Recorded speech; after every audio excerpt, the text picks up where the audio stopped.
Good to be with you. I'm Tony DeCopel. The breaking news right now. 5-alarm inferno, a massive explosion blowing apart a home, knocking police off their feet before they rush in to make rescues. What happened next? Thankfully, today, luck was on their side. Breaking moments ago, reports of several people stabbed at a high school in Tacoma, Washington. The details just coming in.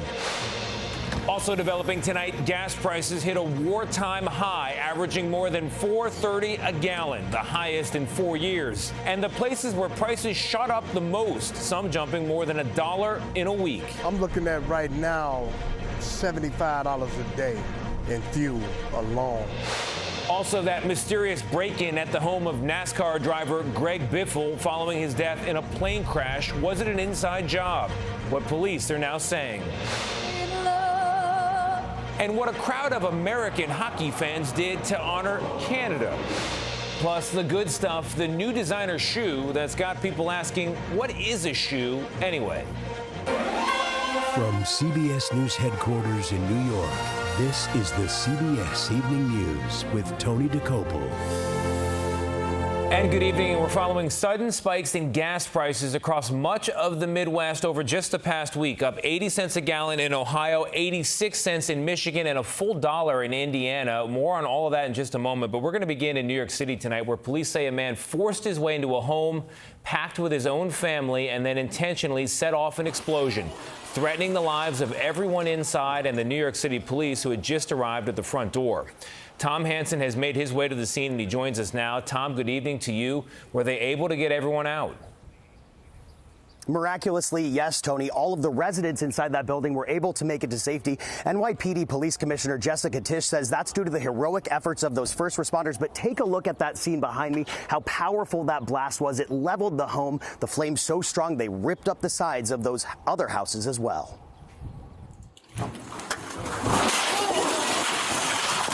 Body cam footage shows the very moment NYPD officers were blown back by the force of an explosion while responding to a domestic dispute in Queens. The guy just lit the house on fire. We had an explosion. Seconds later, those same NYPD officers, some of whom were injured in the blast, rushed in and brought those residents, including several children, to safety. Police say just before 3 a.m., officers received a call from a family member of the man suspected of starting the fire. The caller reported that the suspect was intoxicated and carrying a knife. He forced his way into the basement apartment by pushing in an air conditioning unit. The suspect had 3 expired orders of protection against him. It's scary, it's frightening, it's sad. A lot of people were affected by his behavior. More than 80 fire and EMS units were on the scene working to get the fire under control. Those injured NYPD officers are recovering tonight. CBS News obtained a neighbor's security video, which appears to show what NYPD has described as 2 garbage bags filled with canisters of an unknown substance. The explosion happened 15 minutes after the initial 911 call. Cops confront these situations every day, not knowing if luck will be on their side. Thankfully, today, luck was on their side. Debris removal efforts are still underway while more than a dozen residents were displaced. You just got to enjoy your life because you don't know what's going to happen, and tomorrow is just not promised. And some of the residents were taken to area hospitals. Their injuries appear to be minor. CBS News has also learned that a body was found inside the home. NYPD is still working to identify the remains, Tony. All right, Tom, thank you very much. The man accused of trying to assassinate President Trump last weekend appeared in court today as we learn still more about the attack at the White House Correspondents' Dinner. Our Caitlin Huey-Burns joins us now. Caitlin, good to see you. Still no plea yet, but we did learn he'll be staying behind bars for now. Is that right? That's right, Tony, and we got some new video tonight showing Allen casing the area in the hotel the day before the shooting. And on the night of, sources tell CBS News that 7 seconds elapsed from the time he burst through a set of double doors, ran past a security checkpoint, lost his balance, and was apprehended by law enforcement. And in between, the Secret Service says the suspect used a shotgun to shoot one of their officers at point-blank range, who was slightly injured. Allen is charged with attempting to assassinate President Trump, and prosecutors are planning to introduce an additional charge of assaulting a police officer. Tony. Caitlin, thank you very much. The war with Iran may be costing a lot more than the Pentagon is letting on. According to our new reporting tonight, U.S. officials tell CBS News the estimated price tag delivered to lawmakers yesterday is only about half of the true cost.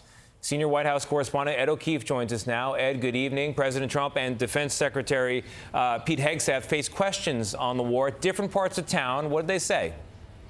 That's right, Tony. The president didn't deny the war's at a standstill, but said Iran wants to make a deal badly.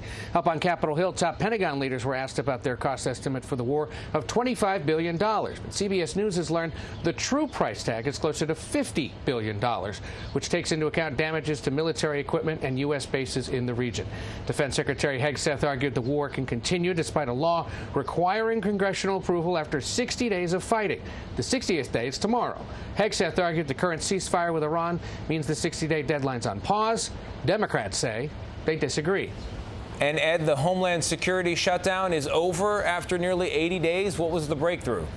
That's right. Most of it is over. The White House essentially told House Republicans to pass the bill that the Senate had passed 5 weeks ago.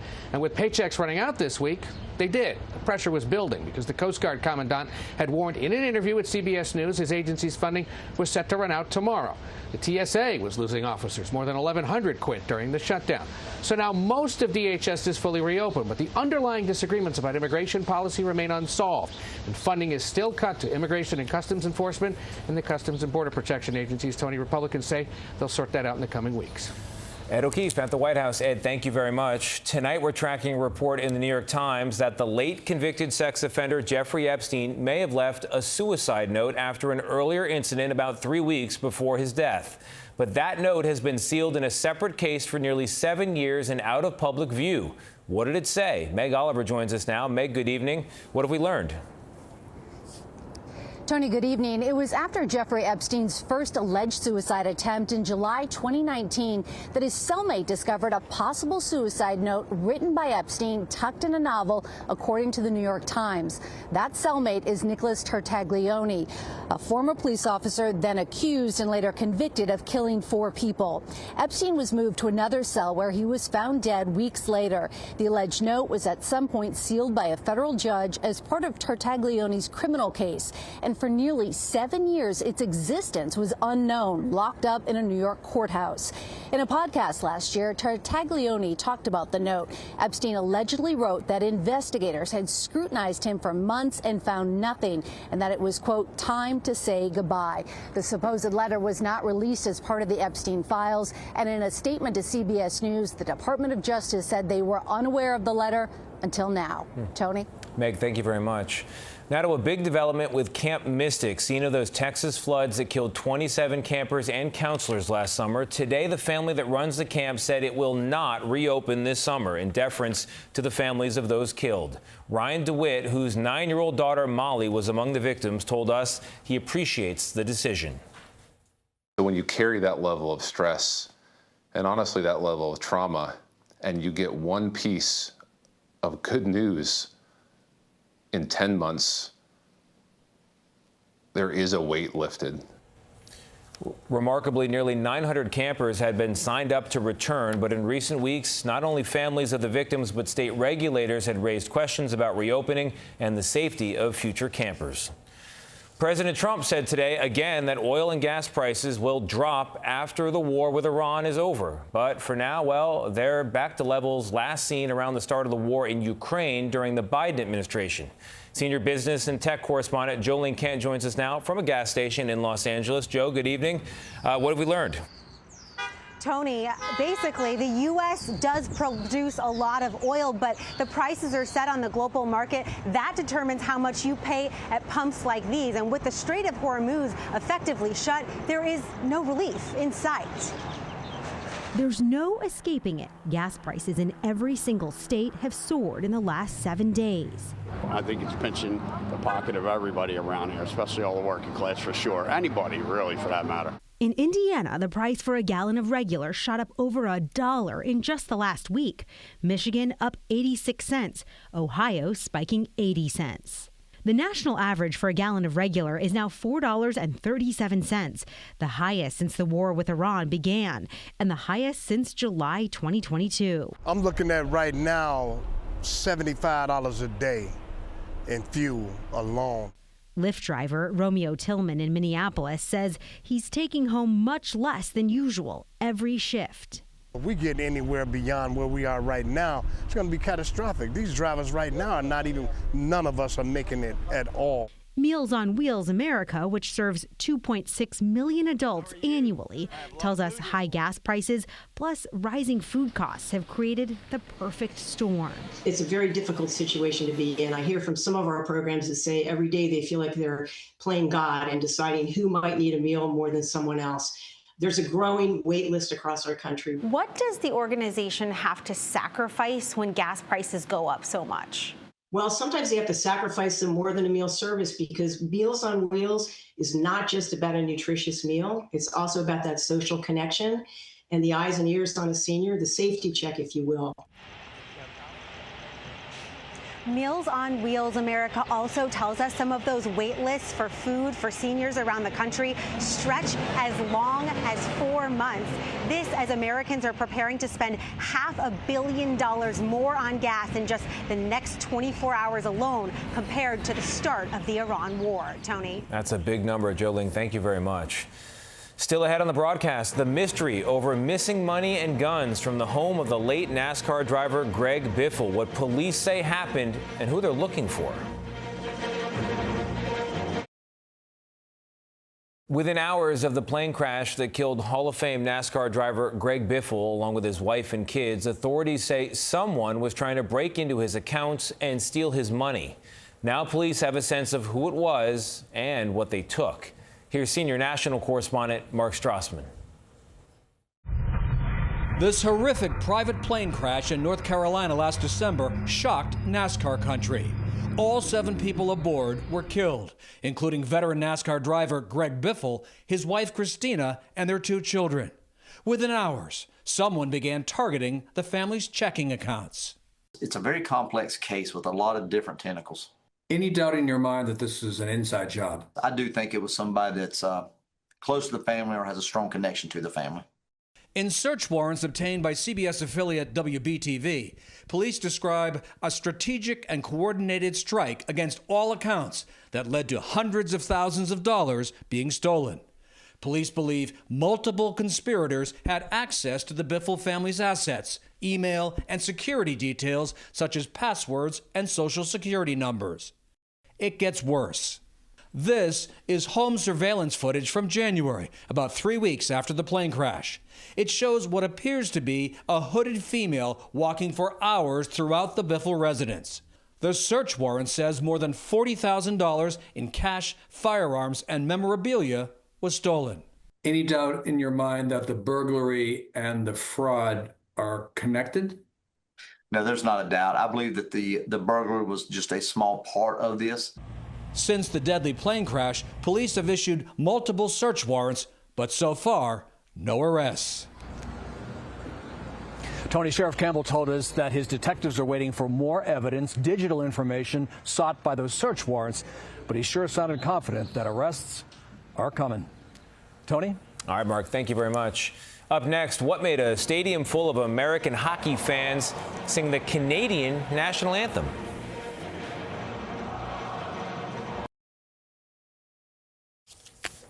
Today, we're saying thank you and farewell to our senior foreign correspondent, Elizabeth Palmer, who is retiring after nearly 3 decades here at CBS. She's been stationed in Moscow, London, and Tokyo, reporting from just about every dateline around the world, including being among the first to report from Afghanistan following the attacks of 9/11.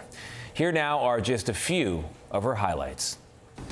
Elizabeth Palmer, CBS News, Fallujah.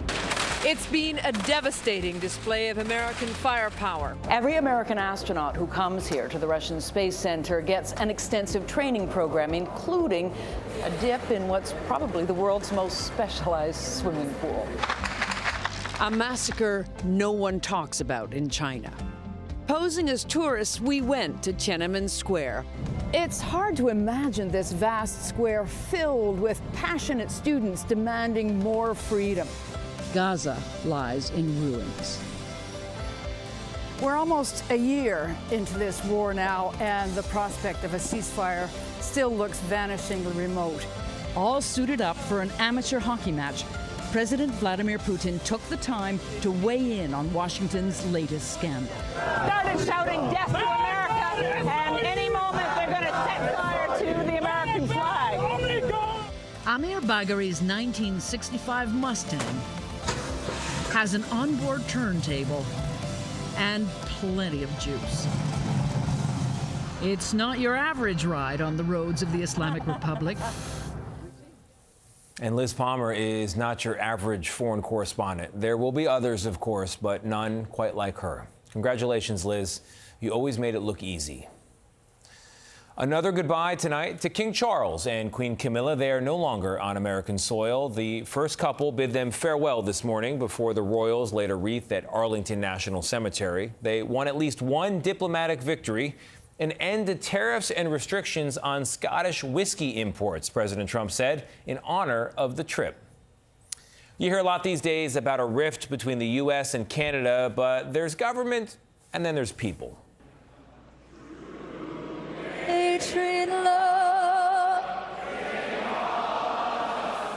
That's the sound of thousands of Buffalo Sabres fans in Buffalo jumping in this week to sing the Canadian national anthem after the mic started failing.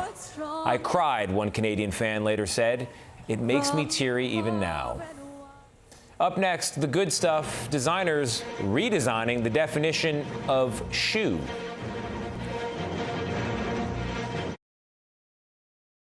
We're back with the good stuff. A new milestone in fashion insanity, or maybe the next big thing. You'll have to decide. First, just to catch you up, I'm told that designers don't actually expect you to wear the wildest of runway creations, like this upside-down dress, which covers your face instead of your not face, or this half-a-hat look that still means you have to do half your hair, or this lost-a-bet look where you're literally wearing pool floaties in public. But sometimes, if only sometimes, the runway actually is a test run for real life. Which brings us to these half-finished sandals Chanel just sent down the runway in France. They're really just a heel cap, some kind of strappy piece, and then full foot frontal nudity, as one critic put it. The internet hates these things. Among the comments, the end is definitely near, not paying $800 to walk barefoot, and maybe my favorite, that's not even a shoe, it's a shh. But is it? Chanel has not listed the sandal for retail. No price has been given. So here's a test. If you see someone wearing these things in a 7-Eleven this summer and they have a shirt on, let us know if they get thrown out for no shoes. That's another day in America. I'm Tony DeCopel. Hey, join me and the CBS Mornings team for a special town hall featuring all 4 of the Artemis II astronauts. That's coming up tomorrow. It starts at 7:30 a.m. And of course, we'll see you right back here tomorrow night. Good night.